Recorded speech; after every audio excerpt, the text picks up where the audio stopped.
සිංහයෙක් මැස්සෙක්ට කරදර කරනවට වඩා මැස්සෙක්ට පුළුවන් පුතා සිංහයාට උගේ ජීවිතේ වුණත් නැති කරන්න තරම් කරදර කරන්න.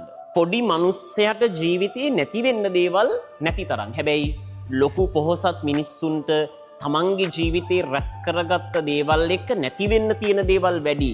එක පොඩි දෙයක් ඇති තමන් ජීවිතේ එකතු කරගත්ත සියල්ල නැති වෙන්න. හැබැයි පොඩි මිනිස්සෙක්ව ඉන්න කාලේ උඹට නැති වෙන්න දෙයක් නැහැ. මේ කාලේ උඹට ඇති මෙලෝ රෙද්දක් නැහනේ. එතකොට කරන කියන හැම දෙයක්ම උඹට දෙයක් ලැබෙනව ඇරෙන්න උඹට නැති වෙන්න දෙයක් නැහැ. උඹ දැන් පොඩි මිනිස්සෙක් නම් උඹට මහා ලොකු දේවල් නැත්තම් ඒ කියන්නේ උඹට තමයි මොනා හරි කරලා දේවල් ගොඩනගා ගන්න එක පහසු. පොහොසත් මාර ලොකු මිනිස්සෙක්ට ජීවිතේ තීරණ ගන්න එක ලේසි නෑ බං. ඇයි? එකතු කරගත්ත දේවල් නැති වෙන එක ඔක්කොටම වඩා ඒ මිනිස්සුන්ට හානියක්.